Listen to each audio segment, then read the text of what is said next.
Oke, assalamualaikum warahmatullahi wabarakatuh. Halo teman-teman, bertemu dengan saya lagi Frandi di YouTube Mastery 1.0. Kita sudah sampai di video 36. Di video kali ini saya akan membahas tentang bagaimana sih bisnis proses ala YouTube Mastery. Oke, selengkapnya lihat video berikut ini.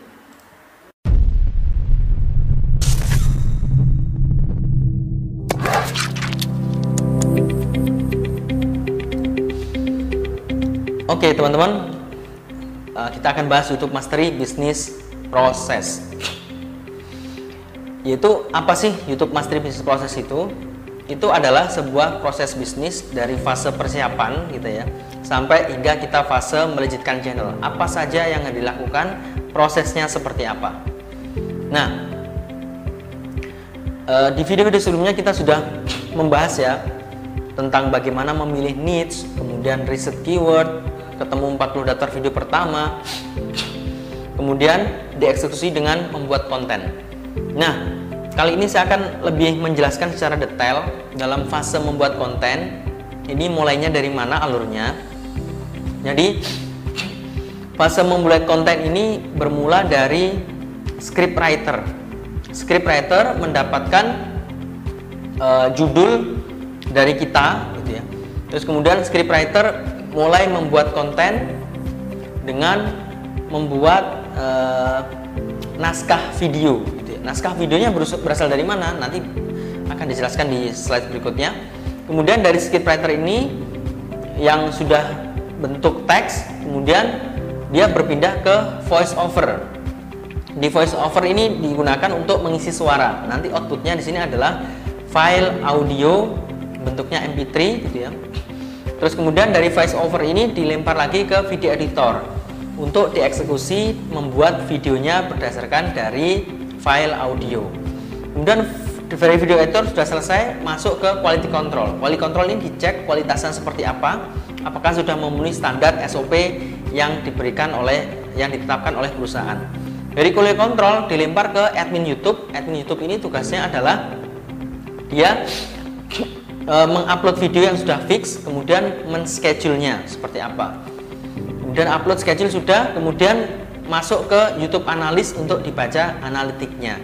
Dan dia melakukan simple tick sehingga nanti bisa harapannya bisa menggrowthkan sebuah channel, bisa banjir viewer dan banjir subscriber. Kemudian setelah itu selesai, maka dia balik lagi, berproses lagi ke membuat konten lagi, scriptwriter dan seterusnya. Seperti itu terus ya prosesnya. Oke, kita akan bahas lebih detail satu persatu.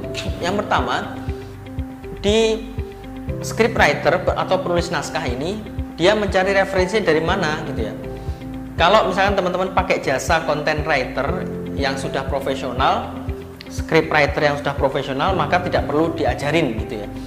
Jadi mereka sudah paham bagaimana cara membuat naskah konten atau membuat sebuah artikel gitu ya. Kalau misalkan teman-teman timnya teman-teman sendiri, caranya atau teman-teman diri sendiri, kalau masih belum punya tim, maka teman-teman dari mana mendapatkannya? Pertama adalah membaca banyak referensi, misalkan tentang pengen membuat video yang berjudul cara diet sehat secara alami dalam waktu 1 bulan. Silahkan teman-teman cari di Google, gitu. Cari di video ataupun audio, silahkan baca, tonton gitu ya.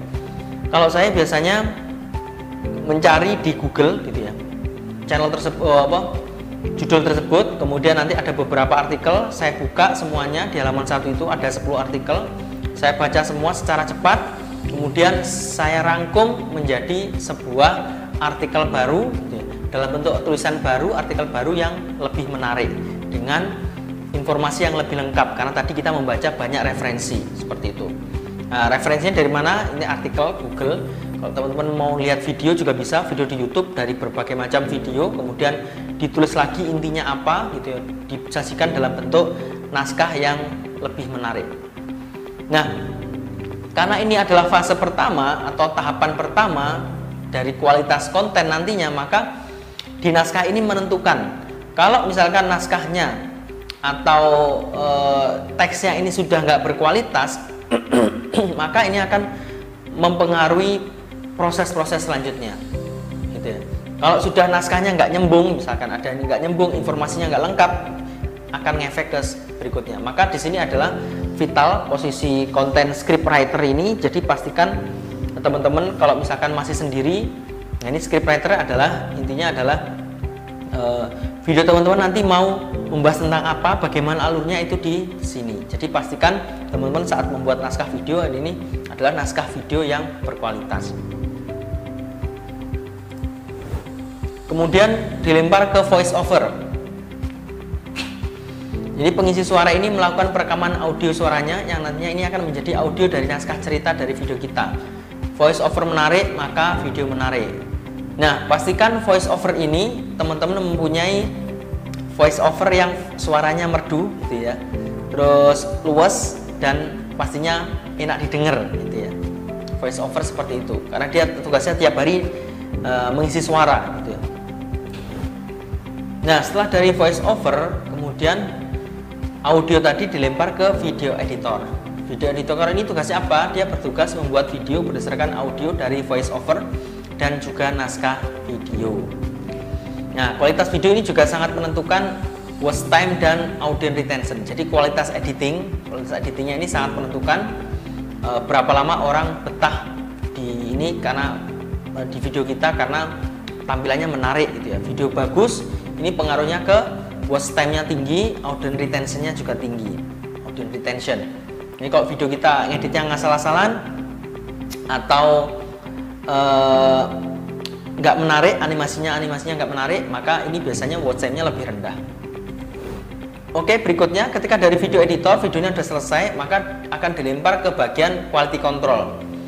Quality control ini bertugas untuk apa? Mengecek kualitas video dari video editor. Jika kualitas video ini tidak memenuhi standar SOP, maka akan dikembalikan ke video editor untuk direvisi. Gitu ya.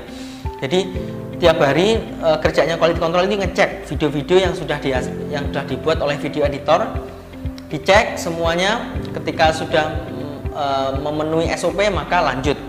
Nanti akan saya berikan di bonus tentang standar SOP yang di perusahaan saya yang saya gunakan untuk kualitas videonya harus seperti apa. Nah, dari quality control dia langsung dilempar ke bagian admin YouTube. Video fix dari quality control diserahkan ke admin untuk diupload dan selanjutnya dilakukan penjadwalan. Banyak hal yang dilakukan admin sudah saya jelaskan di video upload video, apa sih yang harus disetting saat mengupload video. Ini sudah dijelaskan ya di modul upload video. Nah, ketika sudah diupload, kemudian sudah dijadwal, dipublish, maka ini tugasnya adalah seorang YouTube analis. Nah, YouTube analis ini tugasnya apa? Dia harus mahir dalam membaca analitik YouTube Studio. Karena kunci dalam menjadikan channel adalah dengan membaca analitik. Tugasnya dia memahami semua data yang ada di analitik dan menyajikannya dalam bentuk informasi yang bermanfaat sehingga bisa digunakan untuk mengambil keputusan yang akurat. Nah, ini YouTube analis ini melaporkan kepada kita, kepada manajemen, kepada leader tentang laporan mingguannya seperti apa, perkembangan semua channel yang dikelola. Gitu ya.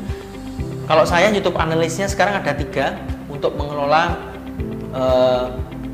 ke 17 channel saya mempunyai YouTube analis ada 3. Tapi YouTube analis ini kerjanya nggak hanya YouTube analis, masih merangkap tadi ya, masih merangkap quality control dan juga admin YouTube. Jadi masih merangkap, nggak masalah. Jadi teman-teman kalau belum ada tim ya otomatis merangkap semuanya. Tugasnya tadi ya dari awal tadi membuat naskah, membuat dubbing gitu ya, sampai mengedit video, sampai YouTube analis gitu ya. Nanti pelan-pelan kalau teman-teman sudah menghasilkan, teman-teman sudah case-nya udah banyak, teman-teman saran saya, tim apa yang pertama kali direkrut? Tim apa yang pertama kali direkrut menurut saya video editor gitu ya, sehingga kita biar tidak capek-capek lagi mengedit video kita sendiri. Setelah video editor, YouTube analis ini. Yang paling penting ini adalah YouTube analis. Dari semua fungsi ini yang penting adalah YouTube analis. Maka sebelum merekrut YouTube analis, maka teman-teman sendiri harus mahir dalam menganalisa sebuah channel. Nah, ini laporannya nanti mingguan, bulanan, dan tahunan, sehingga kita tahu ya laporan mingguannya seperti ini, bulannya ini seperti tahun ini, sehingga kita tahu nih apa saja konten-konten yang harus kita perbanyak, gitu. Apa saja yang harus diperbaiki, apa saja arah konten ini, channel ini arahnya kemana, itu ada semua ketika laporannya disajikan.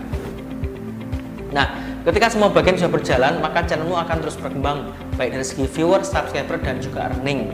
Jadi ya, ketika semua proses berjalan lancar, ini teman-teman akan insya Allah akan bertumbuh, baik viewer, subscriber, dan otomatis juga dari earning. Nah, itu mungkin dari saya untuk video kali ini, yaitu tentang bagaimana bisnis proses dari fase persiapan sampai fase melistrikkan channel. Jika ada yang perlu ditanyakan, silahkan diskusi di grup Facebook YouTube Mastery 1.0. Sampai jumpa di video berikutnya. YouTube Mastery 1.0 bukan YouTuber biasa.